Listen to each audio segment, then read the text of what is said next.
तो उन्होंने कहा टारगेटेड स्टडी करो, कि जो आपका ज्यादा वीक है या फिर कैसा ऐसा लग रहा है कि उसको कवर नहीं कर पाओगे, अगर आपके पास शॉर्ट पीरियड ऑफ टाइम है तो उस चीज को आप स्किप कर सकते हो, या तो उसको उतना पढ़ो जितना रिक्वायरमेंट है। BSc agriculture is like the most underrated degree भाई। मतलब लोग मानते ही नहीं है कुछ इस डिग्री को, लेकिन असली में इतना फील्ड वर्क और पढ़ने वाला प्रैक्टिकल वर्क है ना, फट के हाथ में आ बहुत जाएगी। बहुत मेरे इंटरव्यूइंग ऑफिसर जो थे वो स्माइल बहुत तगड़ी पास करते थे, मतलब अच्छा बोलो कुछ नेगेटिव चीजें चल रही हैं कि आप कब लो फील करते थे लाइफ में, उन्होंने पूछा सबसे ज्यादा कब लो फील किया, तो मैंने सिंपल बताया कि जब मेरी ताई जी की जो सर बेटी हैं वो एक्सपायर कर गई थी कैंसर में, तो at that time I was feeling low. उसमें भी जो थोड़ी थोड़ी स्माइल पास कर, उन्होंने कहा सर इसमें कौन स्माइल पास करता है। तो मैंने ग्रुप के साथ कोरिलेशन काफी सही बना लिया था, आइडियाज आ रहे नहीं आ रहे वो तो अपनी जगह है सर, क्योंकि थोड़ा बहुत प्रेशर डालेंगे माइंड पे तो as a fresher you are not given that much difficult PGT, आपको इजी ही दिया जाएगा। तो उस समय आइडियाज तो आ रहे थे but I was focusing more कि मेरे को ग्रुप के साथ कैसे काम करना। हेलो एवरीवन, अन अकेडमी हर CAPF एस्पिरेंट के लिए एक बैच शुरू कर रहा है, विज्ञान शक्ति batch. The course will be available on their app, the link is in description. The course is starting from 24 अगस्त। कमाल की फैकल्टी है, श्री प्रतीक सर जनरल स्टडीज़ पढ़ाएंगे, प्रशांत जगताप सर साइंस और पेपर 2 की दबा के तैयारी कराएंगे, सिद्धांत शर्मा सर इंग्लिश पढ़ाएंगे, संदीप कुमार सर मैथ्स और अभिषेक सर करंट अफेयर्स और इकोनॉमिक्स। सो तुरंत जाओ अन अकेडमी की ऐप पे, don't forget to use the coupon code. The link and the coupon code is in description, and also do check out the Google Forms as well. Jai Hind. Also, what I've seen is कि many times what happens is कि ऐसे बड़े lucrative offers आते हैं Unacademy की तरफ से, and ऐसे courses आके चल जाते हैं, बच्चों को पता भी नहीं चलता कि किस डेट को शुरू हुआ, and they end up enrolling late. So just fill up this Google form which is being shown on the screen. The link is in description of the Google form.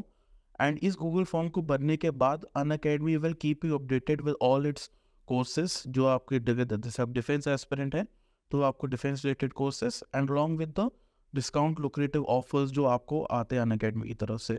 So please please please इसको जाइए, Google form को भरिए so that it would benefit you. All the best. तू चलता जा, तू चलता जा, तू चलता जा, तू बढ़ता जा, तू बढ़ता जा, तू बढ़ता जा, तू लड़ता जा, तू लड़ता जा, तू लड़ता जा, तू बढ़ता जा, तू बढ़ता जा, तू बढ़ता जा।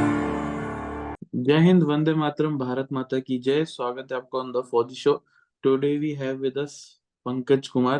Pankaj Kumar is the first candidate on our channel जो एनसीसी एंट्री के थ्रू है। तो एनसीसी एंट्री का कभी कोई नहीं आया मेरे चैनल पे, तो thank you so much Pankaj for accepting my invitation.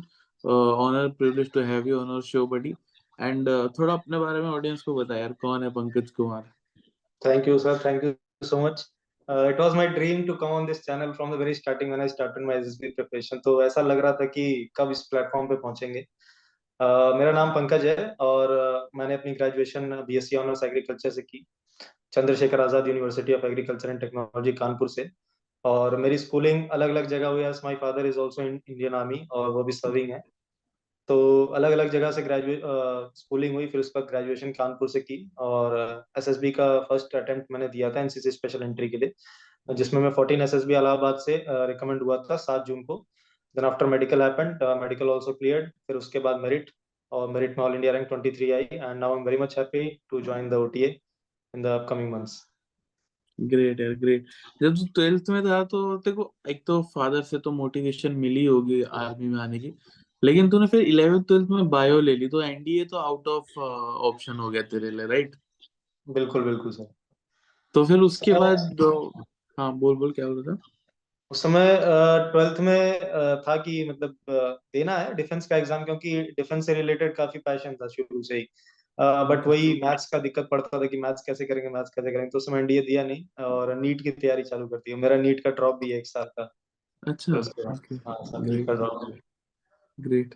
और फिर उसके बाद जब अपनी ग्रेजुएशन के दौरान तूने, क्योंकि ग्रेजुएशन तेरा काफी फील्ड वर्क टाइप था, तो फिर यू गेव सीडीएस एग्जाम। तो सीडीएस एग्जाम की तूने, यू हैव क्लियर्ड इट, तो उसकी थोड़ी तैयारी कैसे की जीएस का, वो थोड़ा बता यार ऑडियंस को। सीडीएस का सर मेनली ये रहा कि मैंने फोकस किया था इंग्लिश पर। मेन मेरा फोकस इंग्लिश पर था, क्योंकि मैंने आप ही के चैनल में कुछ मतलब सीडीएस रिकमेंडेड गाइस थे और बाकी कुछ लोगों से बात की, तो उन्होंने कहा टारगेटेड स्टडी करो, कि जो आपका ज्यादा वीक है या फिर कैसा ऐसा लग रहा है कि उसको कवर नहीं कर पाओगे, अगर आपके पास शॉर्ट पीरियड ऑफ टाइम है तो उस चीज को आप स्किप कर सकते हो, या तो उसको उतना पढ़ो जितना रिक्वायरमेंट है। और targeted study in the sense कि पेपर में कौन सा सब्जेक्ट से रिलेटेड कितना क्वेश्चंस पूछे जा रहे हैं, और आपका कौन सा उसमें मेजर पार्ट है, आपका कौन सा उसमें अच्छा पार्ट है। तो मेरा इंग्लिश काफी अच्छा था, तो मुझे इंग्लिश मेरे 94 आए थे 100 में से, उसके आसपास 94 प्लस आए थे मेरे इंग्लिश में। और बाद बाकी 100 के ऊपर कट ऑफ लगती है सीडीएस ओटीए की। तो उस समय कॉन्फिडेंस आ रहा था कि मतलब मॉक टेस्ट देने में कि हाँ हो जाएगा, क्योंकि इंग्लिश से काम बन रहा था। बाद बाकी साइंस मैंने कवर कर ली थी। साइंस का जो पोर्शन था 10th 11th 12th का, वो मैं पढ़ता चला गया था। मैं बच्चों के साथ बातचीत करता रहता था, क्योंकि मैं कोचिंग वगैरह में भी जाता था पढ़ाने के लिए, कभी कभार चला जाता था सर हमारे आनंद सर, तो उनके यहाँ चला जाता था पढ़ाने के लिए, तो वहां से थोड़ा सा साइंस का एक्सपोजर मिल गया, कि 10th 11th 12th में थोड़ा बहुत पीछे का साइंस का मिल गया। बाद बाकी करंट अफेयर्स का मैं यूट्यूब से देखता था, करंट अफेयर्स जो भी चल रहे हैं। ज्योग्राफी थोड़ी बहुत थी मेरी ठीक ठाक, और हिस्ट्री में भी थोड़ा बहुत था, डेट्स वगैरह याद कर लेता था मैं। और इकोनॉमिक्स बाकी ये सब कर कुरा के 129 30 के आसपास नंबर बन गए थे, मतलब 94 इंग्लिश में बन रहे थे, बाद बाकी ये समय मैंने मिला जुला के बना लिए थे नंबर। तो उससे कट ऑफ क्लियर हो गई थी, और बाकी मेरिट में नाम आ गया था। बट एसएसबी मैंने इसी की दी थी, NCC special entry, okay okay, same great. Course. Okay, तो एक ही एसएसबी दे सकते हैं अगर आपका सेम हाँ कोर्स ना हो बिल्कुल तो। बिल्कुल सर, वो कोर्स नोटिफिकेशन में था कि 118 नॉन टेक्निकल एंट्री के लिए सीडीएस ओटीए में, ओटीए में आप केवल या तो एनसीसी स्पेशल एंट्री दे सकते हो, या तो सीडीएस ओटीए दे सकते हो, एक ओके, एसएसबी। लेकिन तो मैंने ऑप्ट किया था इस पे, एनसीसी स्पेशल। जनरली लोग सीडीएस के लिए ऑप्ट करते हैं बिकॉज वैकेंसी ज्यादा है, सीटें ज्यादा है। और बिल्कुल। तेरा मतलब एनसीसी में लोग भी ज्यादा आते हैं, सीटें भी कम है, तो ये क्यों किया तूने? करने का मेन रीजन ये था कि पहले एसएसबी इसकी आ गई थी, तो मैं जिनके साथ प्रिपरेशन करता था, तो बंदों ने बोला साथ में कि क्यों चांस ले रहा है करके, सीडीएस ओटीए ले ले, उसमें दे दे। मैंने कहा भाई जब अब तैयार है, मतलब अब ऐसा लग रहा है कि अब जाना ही जाना है, एसएसबी देनी है, काफी दिन से तो है, देख रहा हूँ चीजों को, अब लग रहा है कि हाँ प्रिपरेशन हो चुकी है तो अब एक बार जाके दे दूंगा। ऐसी भड़ास टाइप की आ रही थी कि अब देना पड़ेगा, लग रहा है एसएसबी। तो आ गई ग्रेट। डेट वगैरह, घर के पास था। एक रीजन और इसका मतलब मेरे घर के पास थी ये, मैं बनारस का रहने वाला हूँ, तो इलाहाबाद में आ गई। मैंने कहा चलो भगवान भी चाहते हैं कि पास पास में दे करके आ जाओ। और मैंने बंदों को बोल दिया था भाई रिकमेंड में हो जाऊंगा, उसकी टेंशन मत लो, और उसी अच्छा। हिसाब से फिर मैंने सर अभी मैसेज भी आपको मैं देखा, मैंने बंदों को बोल दिया था कि मेरा कमेंट पिन करना ग्रुप वगैरह में, अभी रिकमेंड होके आता हूँ करके। बस इतना तो वो कॉन्फिडेंस चीज, कहाँ से कि कहीं बोला था किसी असेसर ने, या मतलब किसी कोचिंग के लिए जब गया था, या कोई किसी ने कुछ बोला था, या सर खुद से कोचिंग, कॉन्फिडेंस था? कोचिंग तो सर मैंने कहीं से नहीं ली थी, मेरा सब सेल्फ प्रिपरेशन था। Okay okay. बट ये कि गाइडेंस मैंने ली थी। एक आनंद सर है हमारे, एनसीसी ग्रुप हेडक्वार्टर होता है ना सर, तो वहां पर क्लासेस चलती है स्पेशल एंट्री से यस। रिलेटेड या फिर एसएसबी से रिलेटेड। तो उनका एक छोटा सा गाइडेंस का प्रोग्राम है पीएसटीसी करके, आनंद सर का। तो वहां पर पहले दिन मैं गया था जब नवंबर का टाइम था, नवंबर दिसंबर में, जब 53rd कोर्स आ रहा था। तो 53rd कोर्स के लिए मैं एलिजिबल नहीं था, क्योंकि उससे मुझे डिग्री मिली नहीं थी, बट मैंने प्रिपरेशन तभी से चालू कर दी थी। तो मैं उनके पास गया, तो उन्होंने मेरे को एक चीज बोली थी, मतलब उन्होंने 10 12 दिन मेरे को असेस किया, मतलब मेरे से, मैं जाता था क्लास में तो अपन करते थे प्रैक्टिस। तो उन्होंने मेरे को एक मैसेज किया था कि अगला नंबर तुम्हारा है, तुम इस बार निकल लोगे। तो मैंने कहा सर इतना कॉन्फिडेंस कैसे? कह रहा मैंने ऐसे ही एक लोग को और बोला था, वो निकल गया था। तो मैंने कहा सर अब तो लग रहा करना पड़ेगा। तो वहीं से इतना ज्यादा कॉन्फिडेंस आने लगा ना फिर चीजों में, कि अब तो करना ही करना है कैसे भी करके, कोई बड़ी चीज नहीं है, आराम से कर लेंगे ये ग्रेट। चीज। फादर कौन से रेजिमेंट में है? Sir father remount veterinary core में, आरवीसी में। ओके ओके, नहीं मैं पूछने वाला था कि तेरे को कौन सी रेजिमेंट ज्वाइन करनी है, बट तू आरबीसी तो ज्वाइन कर नहीं सकता। नहीं कर सकते सर। तो बट ठीक है, तेरे को कौन सी करनी है वैसे?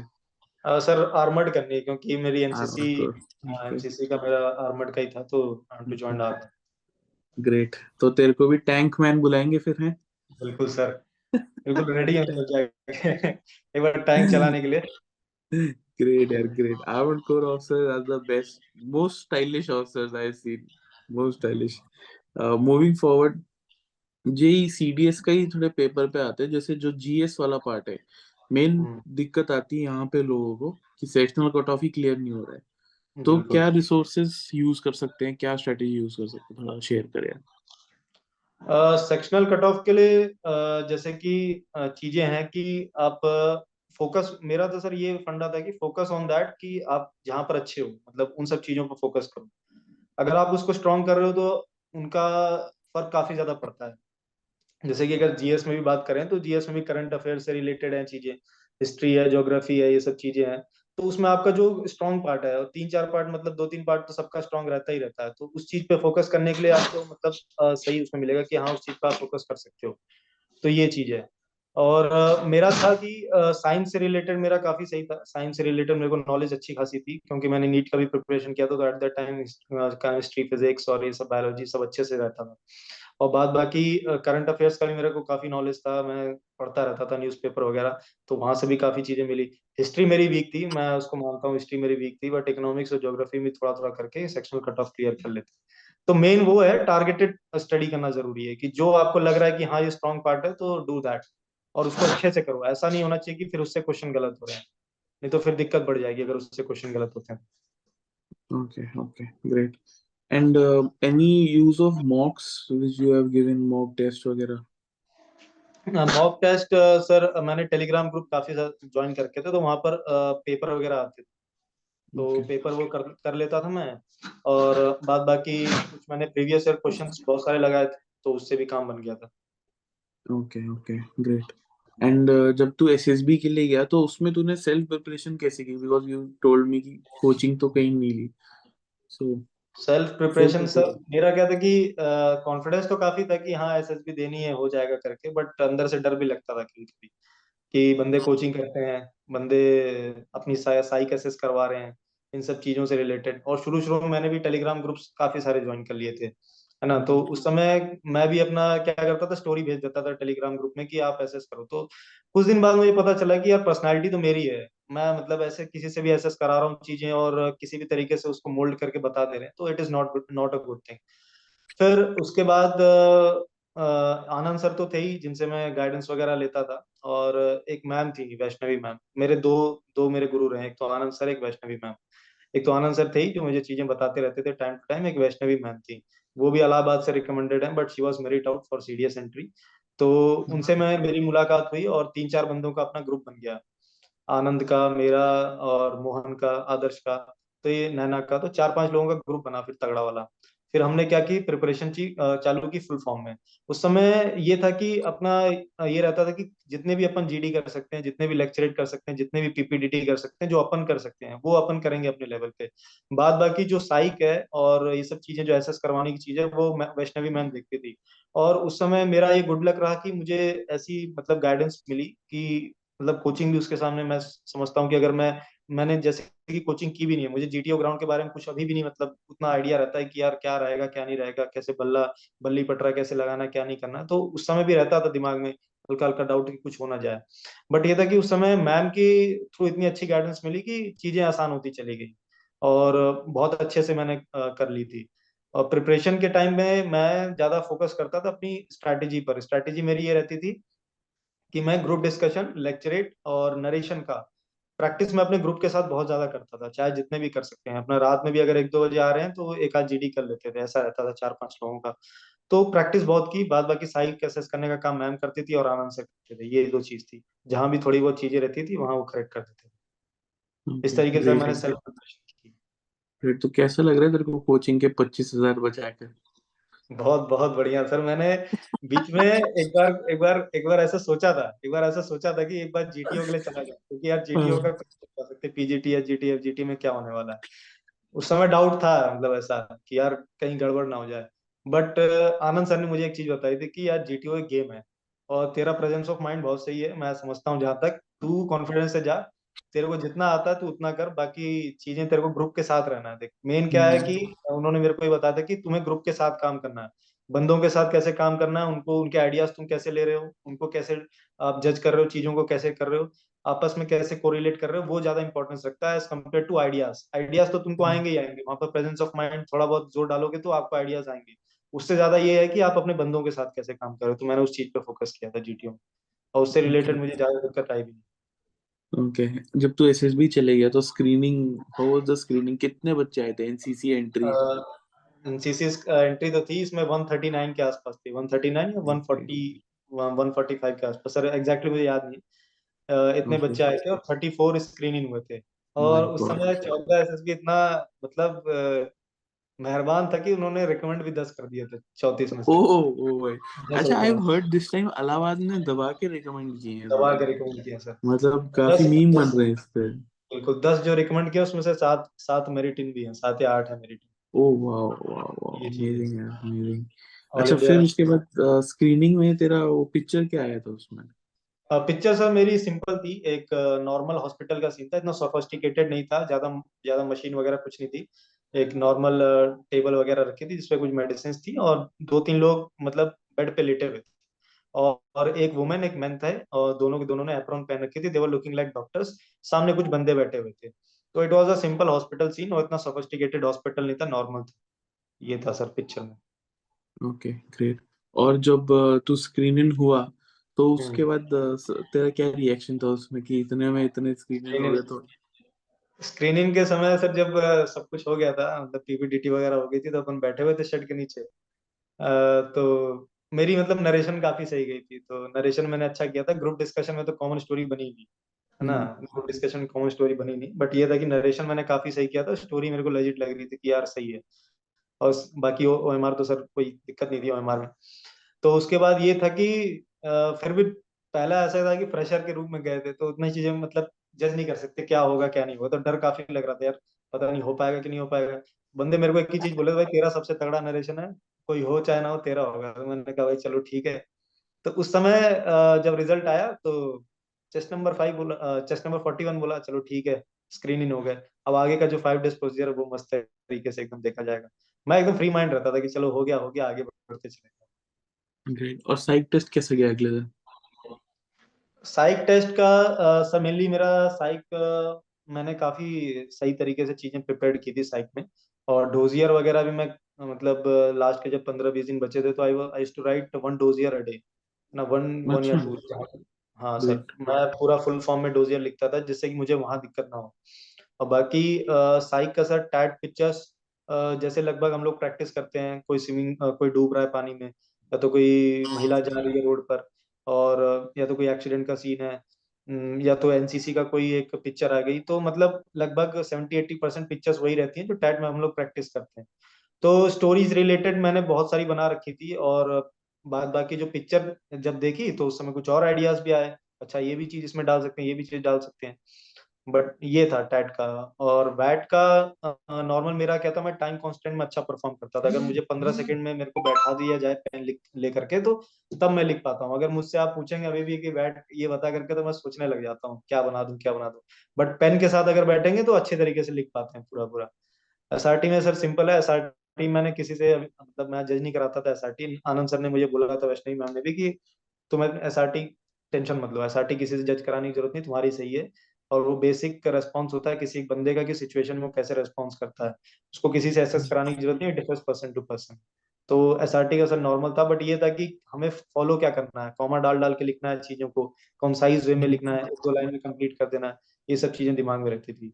मैंने सर 48 एसआरटीज लिखी थी, और वैट पूरे लिख लिए थे, टैट पूरे कर दिए थे। एसडी भी ग्रेट। नॉर्मल था सर, एसडी नॉर्मल मैंने प्रिपेयर कर रखा था अपना, जो फादर मदर से पूछा, पेरेंट्स से पूछा, बाकी फ्रेंड से पूछा, टीचर से पूछा, जो एकदम नॉर्मल चीजें थी ग्राउंड ग्रोथ वही केवल लिखी थी मैंने एसडी में भी, कोई ज्यादा उसमें बढ़ा चढ़ा के कुछ नहीं करना था। ग्रेट। और ब्लैंक स्टोरी क्या थी? ब्लैंक स्टोरी सर मैं एग्रीकल्चर का स्टूडेंट हूँ तो उसी से रिलेटेड बना दी थी कृषि विज्ञान केंद्र पे। ओके, मैंने कि ग्रुप कैसे एक्टिविटी। हाँ कैसे उसने एग्रीकल्चर प्रोडक्टिविटी बढ़ाई, वैसा कुछ? बिल्कुल बिल्कुल सर वही चीज। मैं एक चीज देखता था सर कि बंदे जब एग्रीकल्चर से रिलेटेड स्टोरी लिखते थे तो मैं काफी हंसता था कभी कभी। मैं कहता था भाई धज्जियां उड़ा दी तुम लोगों ने एग्रीकल्चर से, बीएससी एग्रीकल्चर कर ली, गया ये कर दिया वो कर दिया, जबकि कुछ है नहीं सर मतलब रियलिटी में कैसे काम होता है वो तो हमें ही बताया जो एग्रीकल्चर स्टूडेंट है, कैसे कहाँ से फंड मिलता है, बात है। कैसे साइंटिस्ट होते हैं कृषि विज्ञान केंद्र। अच्छा मेरे साथ एक बड़ा अच्छा फिनोमेना जुड़ा हुआ है कि मैं कृषि विज्ञान केंद्र यूज करता था अगर कोई फार्मर की स्टोरी। बंदे कहते थे भाई ये क्या चीज है, कृषि विज्ञान केंद्र क्या होता है। मैं उनको बताता था भाई देखो, कृषि विज्ञान केंद्र हर गांव में होता है, 5 6 7 10 12 गांव का एक ग्रुप होता है, तो उसमें एक कृषि विज्ञान केंद्र होता है जहाँ से पूरी इंफॉर्मेशन डिसिमेट होती है पूरे विलेजेस में एग्रीकल्चर से रिलेटेड, जो भी प्रॉफिटेबिलिटी होती है वहीं से मिलती है फार्मर्स को।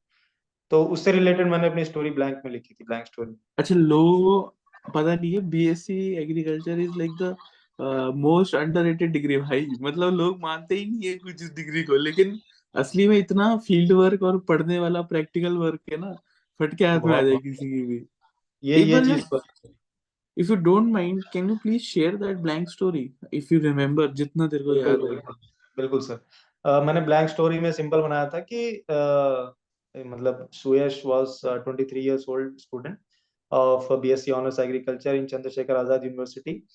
एंड उसको एक टास्क मिला था कि कृषि विज्ञान केंद्र में 2-3 महीने की उसको पोस्टिंग मिली हुई थी, और 3 महीने में उसको फील्ड वर्क से रिलेटेड डेटा प्रिपेयर करके और चीजें क्या चलती हैं सब एग्रीकल्चर रिलेटेड सारे डेटा उस 11-12 गांव का उसको प्रिपेयर करके देना था। तो उसका ग्रुप था जिसमें 4 बंदे थे, और उन चारों बंदों के साथ वो मिलकर काम करता था। तो वो उनका ग्रुप लीडर था।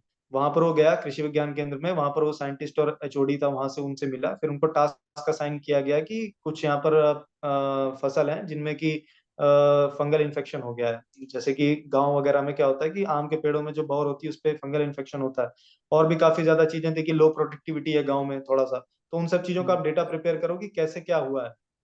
तो वो लोग गए डोर टू डोर, वहां पर चीजें प्रिपेयर करते थे, सारे के सारे स्टैटिस्टिक्स डेटा रिलेटेड चीजें जो भी थी उसको नोट डाउन करते थे। और उसके बाद वो लोग साइंटिस्ट और वहां पर जो एग्रोनॉमिस्ट होते थे उनके साथ मिल करके फॉर्मुलेशन तैयार करते थे फंजीसाइड्स का, या फिर कोई भी ऐसा फिजिकल या मैकेनिकल मेथड जो कि हार्म ना करे, सस्टेनेबिलिटी से रिलेटेड हो। और उसको यूज करके वो लोग यूज करके चीजों को कंट्रोल करते थे। अब बात बाकी जो फार्मर्स से रिलेटेड बेनिफिट है, किसान किसान क्रेडिट कार्ड हो गया और प्रधानमंत्री फसल बीमा योजना होगी, उनसे भी उनको कनेक्ट कराया। तो मैंने मतलब एक ब्रॉड एस्पेक्ट में लेकर के चीजों को कनेक्ट करते हुए स्टोरी बनाई थी, और बाकी लास्ट में जाकर के किसानों को उससे बहुत फायदा हुआ, और उन्होंने भी अपना प्रोजेक्ट रिपोर्ट सबमिट किया फिर जाकर के अपनी यूनिवर्सिटी में। ये मैंने बनाया था ग्रेट, सर। ग्रेट। और वो इतना इंसाइट अगर किसी स्टोरी में हो तो नेचुरली हाई क्वालिटी स्टोरी बन ही जाती है। वो हाई लेवल ग्रेट, स्टोरी वाला जो कंसेप्ट होता है वो मतलब इसमें मिल जाता है कि हाँ हाई लेवल स्टोरी बन गई। हाई लेवल है, ग्रेट। अच्छा, फिर अगले दिन interview, how was your interview? Interview में सर चीजें काफी मतलब नॉर्मल तो नहीं रही, है ना, क्योंकि बायो स्टूडेंट हूँ तो मेरी मैथ्स जो है कमजोर है मेरी। तो मैंने जाते ही मतलब अभी बताता हूँ इंटरव्यू का पहले। गए पहले इंटरव्यू में, तो जाने से पहले 3 बार उन्होंने अंदर बाहर करवाया। जैसे कि उन्होंने बोला पहले 10 बजे आना आप लोग, 10 बजे हम लोग पहुंच गए वहां पर। तो बैठे जा करके वेटिंग रूम में, मैं चेस्ट नंबर 4 था और मेरा चेस्ट नंबर 5 था, अपन दोनों वेटिंग रूम में बैठे हुए हैं। फिर 10-15 मिनट बाद बोलते हैं कि आप एक काम करो, जाओ लंच करके आओ, 11:30 बजे आना। फिर हम लोग गए, लंच वंच करा, 11:30 बजे आए। फिर बैठे आकर के 15-20 मिनट तक वो बोलते हैं एक काम करो, जाओ 12:30 बजे आना। अभी जो है साहब अभी आया नहीं है, थोड़ा सा वेट करना पड़ा। और उसी में अंदर बाहर करते करते जो कभी ठंडी फिर गर्मी, ठंडी गर्मी, जून का महीना चल रहा था। चले ठीक है, उस समय तो कुछ नहीं हुआ। फिर 12:30 बजे आए, तब एक ही साथ इंटरव्यू चालू हुआ था मेरा और मेरे चेस्ट नंबर 4 जिसका नाम शुभम था, वो मेरा जिगरी यार था वहाँ पर हरियाणा का। तो अपन ने क्या है इंटरव्यू चालू किया, मेरा प्रेसिडेंट के साथ हुआ था, उसका वाइस प्रेसिडेंट के साथ। मेरे जो प्रेसिडेंट थे वो ब्रिगेडियर थे, क्योंकि जैसे ही इंटरव्यू खत्म हुआ था he was in the car, उस पर एक स्टार लगा हुआ था, मैं समझ गया था ब्रिगेडियर ने इंटरव्यू लिया किसी। तो इंटरव्यू जब शुरू हुआ तो वही नॉर्मल था, सीआईक्यूज वगैरह से शुरू हुआ, फैमिली और एजुकेशन सब नॉर्मल चलते गया। फिर क्या था, उन्होंने उस पे ग्रिल किया कि पूरा तेरा 1 साल का जो है ड्रॉप है भाई, तेरा नीट का जो है 1 साल का ड्रॉप है, तू बता भाई तू कर क्या रहा था वहाँ, ठीक है, तेरा क्यों नहीं क्लियर हुआ। मैंने बोला सर पहले तो 459 मार्क्स आए थे, इतने भी खराब नहीं थे, ठीक ठाक नंबर थे, है ना, इतना भी मतलब वो नहीं था, और मम्मी साथ में थी वहाँ कोटा में। मैंने पहले ही ओके। सेफ साइड किया भाई कि मम्मी साथ में थी सर, वैसा कुछ काम धाम इतना था नहीं, तो ठीक है। तो फिर बोले कि यार क्यों कम नंबर आया, मतलब मैंने बताया सर 316 नंबर मेरे बायो में आए, तो 360 में से बायो बहुत अच्छी थी, और बाद बाकी फिजिक्स केमिस्ट्री में कम थे, अभी याद नहीं आ रहा कितने कितने मार्क्स थे। तो मैंने बताया सर इतने इतने मार्क्स थे। तो उन्होंने बोला क्यों यार तेरे फिजिक्स में क्यों कम आया, फिजिक्स में तू ध्यान नहीं देता था, पढ़ता नहीं था क्या। तो मैंने बोला नहीं सर पढ़ते तो थे, बट बायो बहुत अच्छी लगती थी, तो बायो में इतना ज्यादा फोकस कर लिया कि फिजिक्स रह गई। तो क्या केयरलेसनेस, बायो मतलब चीजों को मैनेज नहीं कर पाया। तो मैंने सर केयरलेसनेस नहीं थी, बट शौक बहुत बहुत था बायो करने का, मतलब इतना ज्यादा था कि बायो की अच्छे से सर थोड़ा बहुत रह गया था। तो उन्होंने फिर ग्रिल नहीं किया इस चीज पे, मैंने उन्होंने लग रहा पता लग गया उनके भाई शौक थे इसका, बायोलॉजी में था, थोड़ा बहुत फिजिक्स में रह गया, कोई बात। अब इतने भी खराब नंबर नहीं थे, मतलब ठीक ठाक थे, 459। मैंने कहा ठीक है सर, इतना चलता है। तो इस पे मेरे को गिर किया था 10 मैं एक चीज पे स्टिक हो गया था कि बायो पसंद थी, फिजिक्स पे ध्यान दिया, और यही मेन रीजन भी था। मैं तो यही मानता हूँ कि जो आपका रीजन है अगर वो लेजिट है आप बोल सकते हो उसको, कोई वो बड़ी चीज नहीं, आपको घुमाने की जरूरत नहीं चीजों को। सच बोलोगे तो वो भी समझ जाएंगे हाँ बंदा सच बोल रहा है, कोई दिक्कत नहीं है, ठीक है। फिर उसके बाद उनको पता चलेगा कि इसकी फिजिक्स जो है वीक है, अब आते हैं उससे कुछ इनसे पूछते हैं मैट्रिक क्वेश्चंस है ना, मैट्रिक से रिलेटेड, मीटर कन्वर्ट करो यार्ड्स में ये सब। मतलब क्या खेलते हो, मैंने कहा सर बास्केटबॉल खेलते हैं। तो बोला डायमेंशन बता दी डायमेंशंस, कहते यार्ड्स में कन्वर्ट कर। मैं पढ़ के गया था, मैंने कर दिया यार्ड्स में कन्वर्ट। फिर बोलता है इसको एक काम करो इंचेस में कन्वर्ट करके बताओ। मैंने कहा ठीक है सर, इंचेस में थोड़ा टाइम लिया, सोचा, हाँ इंचेस में बता। फिर बोलता अब इसको मिलीमीटर में कन्वर्ट करो सेंटीमीटर में, दोनों दोनों बताओ। मैंने कहा भाई अब इंच को मिलीमीटर में कन्वर्ट करा रहे, यार्ड्स को मैं पहले की सारी चीजें भूल चुका था। अच्छा मैंने कन्वर्ट कैसे कैसे किया था, मैं सोचने लगा। मैं कहा सर अप्रॉक्स इतना होगा, जबकि वो गलत बोल दिया मैंने, बहुत ज्यादा बोल दिया। तो कह रहा कि आप अप्रॉक्स मतलब एक बताओ मुझे, तुम्हें पता है मुझे पता है। वो मेरे कॉन्फिडेंस दिला रहे थे कि मुझे पता है तुम बता सकते हो, बताओ बताओ क्या है। तो मैंने कहा सर आई डोंट नो। फिर मैंने बोलना शुरू किया आई डोंट नो, फुल स्टॉप, कुछ नहीं। मुझे पता था घुमाऊंगा तो भाई अब लपेटे जाएंगे। मैंने कहा sir I don't have any idea. तो उन्होंने अजीब सा मुंह बनाया मेरी तरफ देख के, मतलब ऐसा नहीं मुंह बनाते कि यार इतनी छोटी चीज तू नहीं बता रहा, क्या करेगा फौज में आके, मतलब ऐसे टाइप का मुंह बनाया। मैंने कहा ठीक है सर, नहीं पता तो नहीं पता। मैंने कहा sir I don't know, no don't know sir. तो फिर बोले ओके कुछ नहीं, आगे बढ़ते हैं चलो। ऐसे करके उन्होंने हिंदी में बोला चलो आगे बढ़ते हैं, कोई बात नहीं। और सबसे बढ़िया चीज लगी मेरे इंटरव्यूइंग ऑफिसर जो थे, वो स्माइल बहुत तगड़ी पास करते थे। मतलब अच्छा बोलो कुछ नेगेटिव चीजें चल रही हैं कि आप कब लो फील करते थे लाइफ में, उन्होंने पूछा सबसे ज्यादा कब लो फील किया, तो मैंने सिंपल बताया कि जब मेरी ताई जी की जो सर बेटी है वो एक्सपायर कर गई थी कैंसर में, तो at that time I was feeling low. उसमें भी जो थोड़ी थोड़ी स्माइल पास कर, उन्होंने कहा सर इसमें कौन स्माइल पास करता है। मतलब उनकी लग रहा आदत थी कि स्माइल पास करके इंटरव्यू लेने हैं, मतलब क्या नहीं करवाना चाह रहे, मतलब समझ में नहीं आ रहा, तो सिंपल जा रहा चल रहा है। ये चीज थी ग्रेट। सर interview में। अच्छा और फिर, हाँ बोल हाँ, बोल क्या बोल रहा और करंट अफेयर्स तो सर सिंपल पूछे थे। तो पेट्रो डॉलराइजेशन पूछा था, साउथ चाइना सी पूछा था, और चाइवान वो चाइना ताइवान इशू पूछा था, नॉर्मल वो बता दिया था। ग्रेट। और हाँ ये चीजें थी। अगले दिन जीटीओ हुआ, तो जीटीओ में थोड़ा तेरे को डर लग रहा होगा बिकॉज कोचिंग नहीं ली थी, बिल्कुल रस्सी सर फट्टा बहुत। बल्ली नहीं यूज किए, तो वो कैसे वहां पे तूने किया, मैनेज कैसे किया उसको फाइनल डे पे? जीटीओ का सर मैंने उससे पहले चीजें मतलब काफी सही जा रही थी स्मूथली, इंटरव्यू भी सही गया था, साइट भी सही गया था, अपन स्क्रीनिंग तो हो ही चुके थे। तो बंदे बैठते हैं रात में, मैंने भी यही काम किया। कोचिंग वाले बैठे थे बढ़िया लेके कॉपी वॉपी, उसमें डायग्राम बने हुए थे। मैं गया भाई अच्छा डायग्राम बताओ यार कुछ इसमें समझा जाए, क्योंकि सर सही बताऊं तो मेरे को कोई आइडिया नहीं था, बस मैं वीडियोस देख के गया था यूट्यूब चैनल्स की, आपको ही पता होगा शॉर्टकट एकेडमी, 3-4 वीडियो मतलब चैनल्स हैं जिसमें अच्छी खासी वीडियोस पड़ी हुई। तो मैं वही देखता रहता था दिन भर, जब भी फ्री टाइम मिला अपन देखते थे उसको मस्त। तो जब वहां पहुंचे एक रात पहले, तो मैंने देखा भाई बंदे पढ़ रहे हैं जीटीओ, चलो साथ में बैठा जाए। मैं भी बैठ के सुन रहा हूँ, तो उसमें बता रहे देखो जीटीओ अगर ओके करेगा, साइक ओके करेगा तभी आपका हो पाएगा, कोई बोल रहा नहीं इंटरव्यू ओके करेगा और जी साइक ओके करेगा। मैंने कहा भाई कोई ओके नहीं करेगा, आराम से सो जाओ, चीजें जो है जो होगा अब देखा जाएगा। मैंने स्ट्रेस नहीं लिया था जीटीओ का बिल्कुल भी। बंदे आपस में डिस्कस करें यार ऐसा स्ट्रक्चर आ जाएगा, ऐसे रखेंगे, तू मेरे को सबऑर्डिनेट चुनना कमांड टास्क में, तू मेरे को चुनना। अभी मैं कमांड टास्क का आपको बहुत बढ़िया अपना किस्सा, मतलब तगड़ा किस्सा है। तो ये बता। चीज थी कि जीटीओ में मतलब मैंने फिर टेंशन ली नहीं, मैं अगले दिन चला गया। अब वहां पहुंचे सर जीटीओ में, अब चीजें चालू हो गई। अब देख रहे हैं भाई चेस्ट नंबर 2 जो था, उसका नाम नहीं लेना चाहूंगा, अफ्फा का ही था वो। तो वो तो वो भाई बढ़िया रस्सी वस्सी एकदम लटका के ऐसे करके चलो चलते हैं जंग पे, बढ़िया आगे एकदम बढ़ते चले जा रहे हैं, लेके बल्ली बटरा लगाया जा रहा है आइडिया। मैं खड़ा हूँ चौथे पांचवें नंबर, मैं कहा भाई मुझे तो कुछ आ ही नहीं रहा है, अब क्या करें। मैंने कहा चलो कोई बात नहीं, करते हैं कुछ तो करते हैं। पीछे वाले बंदे खड़े थे 4-5, चेस्ट नंबर 8 था, चेस्ट नंबर 8 मेरा मतलब बहुत अच्छा लगा मुझे तो उसका जीटीओ, मतलब जीटीओ के मामले में वो सबसे बेस्ट था। तो मैंने उससे बातचीत की, भाई देख अपने को आगे बढ़ना है, आगे वाले आगे जा रहे हैं, क्या करें क्या करें। तो कह रहा भाई एक काम करते हैं, बंदे जो साथ में ना अपन पीछे भी दिमाग लगाते हैं, क्योंकि उनको पक्का कहीं ना कहीं आगे जाके वो लोग रुकेंगे। तो अपन ने क्या किया, पीछे दिमाग लगाना चालू किया कि अच्छा ये लोग स्ट्रक्चर बना रहे हैं, तो चलो एक्सचेंज करते हैं पोजीशन, उनको आइडिया नहीं आ रहा। तो मैं चला गया 1-2 बार आगे, मैंने एक्सचेंज की पोजीशन एक आध दो आइडिया मैंने भी लगा दिए।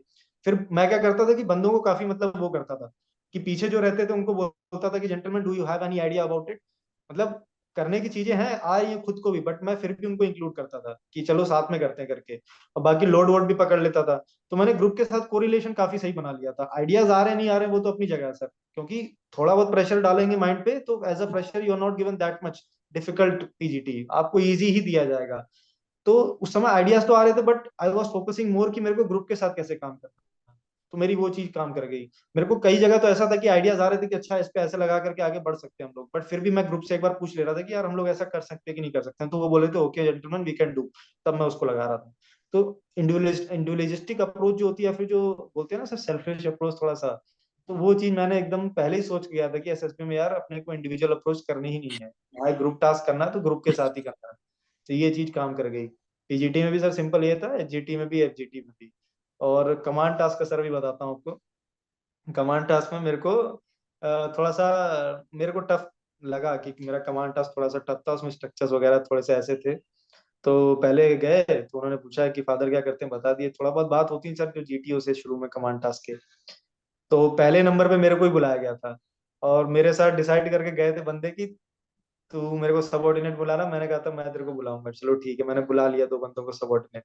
अब वहां पहुंचे, वैसे ही ब्लैंक दिमाग चलता था इतना पीजीटी वगैरह में, खड़े हैं वहां पर 10-15 मिनट, कुछ समझ में ही नहीं आ रहा क्या करे क्या नहीं करे। और जीटी में बोल रहा है कि gentleman please move ahead you are losing your time. तो मैंने कहा ओके सर ओके। तो तीन थे सर, मतलब एक एक जगह से दूसरी जगह बस जाना था हम लोगों को। तो उसमें क्या था कि तीन वे थे, बीच वाला था, इधर वाला और इधर वाला, मतलब तीन जगह थी। तो बीच वाला मेरे को इजी लग रहा था, तो मैंने क्या कैसे भी करके फंसा वसा के बल्ली मैं बीच में पहुंच गया, मतलब बीच वाले ऑब्स्टेकल तक पहुंच गया। अब क्या था मेरे दिमाग से रोप निकल चुकी थी कि मेरे पास रोप भी है, मेरे को दिमाग में आ ही नहीं रहा था मेरे पास रोप भी है, मैं केवल सोच रहा हूँ दो ही मेरे को मिला था, एक तो बल्ली, एक तो वो मिला था पटरा मिला था, और दूसरी मेरे को वो मिली थी रोप मिली थी। दो ही चीज मेरे को मिली थी। अब मेरे पास तो दिमाग में आ ही नहीं रहा कि मेरे पास रोप है कि नहीं है। अब वो डिस्टेंस वाला रूल फॉल्स हो जा रहा है बार बार, और दूसरा वो हाइट वाला रूल, मतलब दिक्कत हो जा रही है उसमें। तो उन्होंने बोला नहीं दोनों नहीं लगा सकते हो।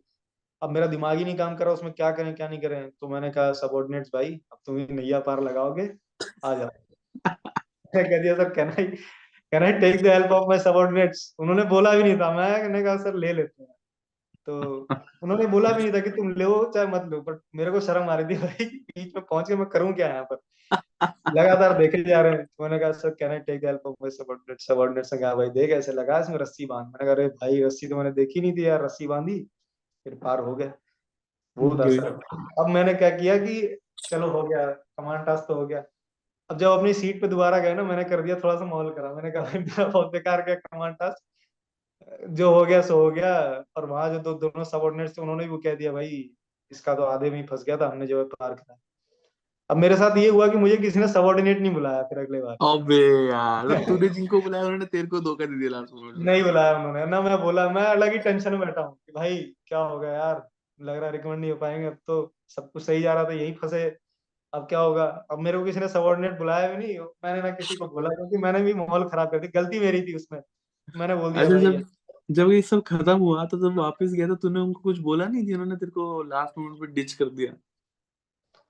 क्या सर समझा नहीं मैं। जब तू वापस गया लाइन में तो तूने उनको कुछ बोला नहीं, जिन तेरे एसएसबी ग्रुप वालों ने तेरे को डिच कर दिया लास्ट मोमेंट पे, या सबऑर्डिनेट्स ने? अरे बोला मतलब कि गलती उसमें मेरी थी, क्योंकि मैंने थोड़ा सा माहौल खराब कर दिया था जाके, मैंने बोला भाई हाँ। मेरा बहुत बेकार गया है, मेरे से नहीं हो पाएगा लग रहा है, दिक्कत पड़ गई मेरी। जो है कमांड टास्क इतना इजी मिला मेरे को, डिफिकल्ट तो लग रहा था बट इजी था वो। मेरे को लग रहा था कि डिफिकल्ट है बट अब पता नहीं क्या था, तो मैंने बोला कि भाई दिक्कत हो गई, अब क्या करें यार। तो बाकी बंदों ने बोला चल कोई बात नहीं यार कोई बात नहीं, तो उनको लगा कि ये तो डिमोरलाइज हो गया है, इसको अब सबऑर्डिनेट लेने से कोई फायदा नहीं है, जाएगा अपना भी काम खराब करेगा, इसको इसका मतलब आइडिया है नहीं। बट पीजीटी एचजीटी में उनको पता था कि बंदा सही कर रहा है, और कमांड टास्क से एक दिन पहले उन्होंने बोला था कि तेरे को सबऑर्डिनेट दूंगा करके, पर किसी ने लिया नहीं। अब मैं भी सोच रहा हूँ, मेरे दिमाग में उस समय ये बात नहीं थी कि कोई ले चाहे मत ले, क्योंकि मेरा फर्स्ट बार एसएसबी देने गया हूँ, मुझे क्या पता कमांड टास्क में सबऑर्डिनेट लेने से ना लेने से क्या होता है, तो मैंने वो चीज तेरे दिमाग में। सबऑर्डिनेट्स को रिकमेंड हुए? सबऑर्डिनेट्स नहीं हुए दोनों नहीं। Okay, great. तो तो ये चीज थी कि मतलब बेटर है फिर, मैंने कहा चलो ठीक है जो भी हुआ। किसी ने बुलाया भी नहीं सबऑर्डिनेट, तो बाद में थोड़ा सा बुरा भी लगा यार, यार किसी ने सबऑर्डिनेट भी नहीं बोला, भाई कोई तो बुला लेते, चलो कमांड टास्क खाली खराब गया है, मैंने लाइन में जाके बोला। बंदे कह रहे तूने भाई ऐसा मुंह बना लिया, हमें लग रहा है भाई तू वहां पर जाके करेगा क्या हमारे साथ। मैंने कहा चलो ठीक है यार, कोई भी हो। तो सर अच्छा, ये था कि कॉन्फ्रेंस कमांड में, टास्क। हाँ बोल बोल, हाँ, कमांड टास्क। कमांड टास्क आखिरी टास्क था पूरे एसएसबी का मेरे, तो मेरे लिए फायदा रहा कि उसके बाद कोई टास्क नहीं था। एज अ ओके, फ्रेशर इतना आइडिया नहीं था, बट ये था कि हाँ उसके बाद कोई भी टास्क नहीं है तो कोई बात नहीं, जो हो गया सो हो गया। कमांड टास्क में अपना कॉन्फ्रेंस में फिर कुछ हुआ या सीधा how was your stay conference में वाला मेरी कमांड? 2 मिनट चली बस, वही सिंपल ओके, क्वेश्चंस।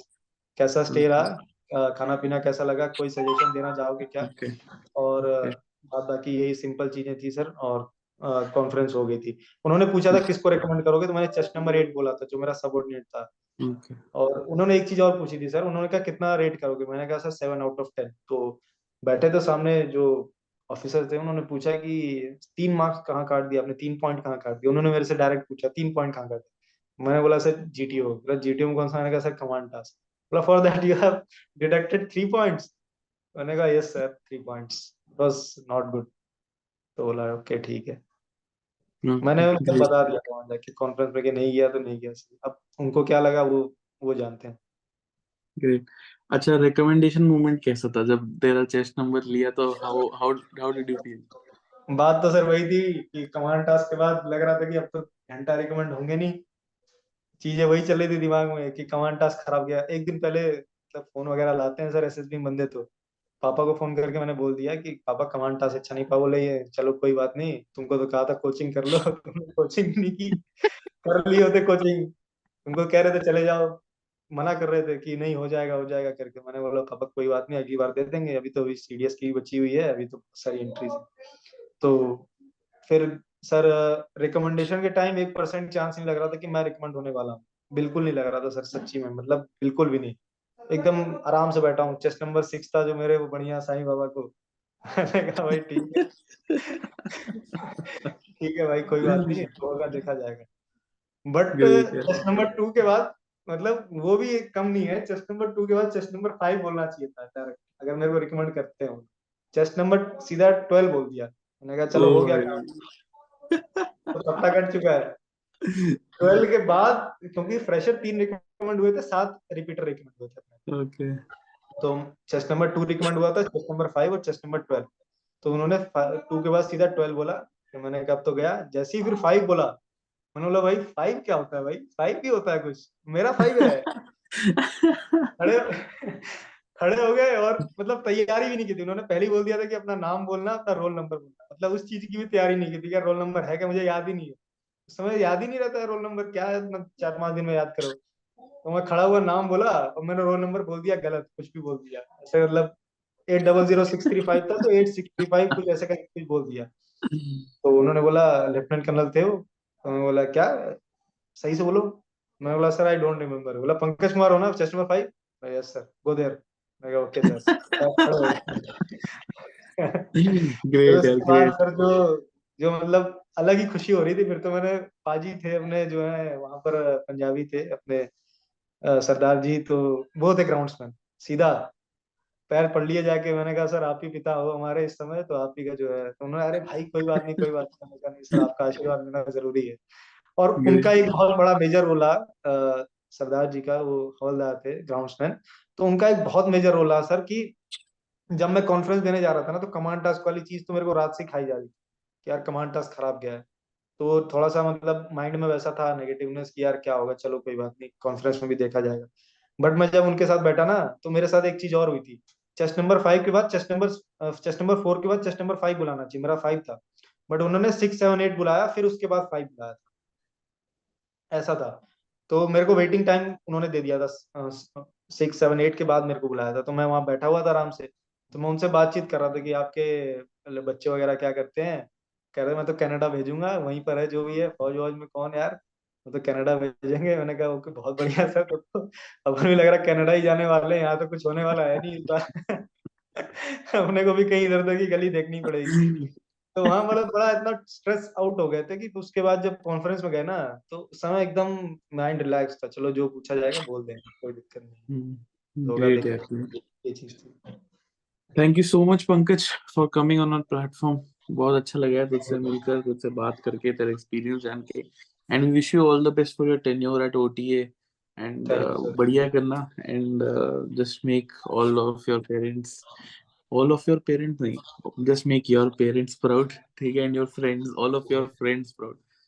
बिल्कुल So सर. बस यही. And guys, if you are watching this on YouTube, तो like, share, subscribe. If you are listening to us on any audio platform, to give us a 5-star rating. And thank you so much for watching this till the end. Take care. All the best.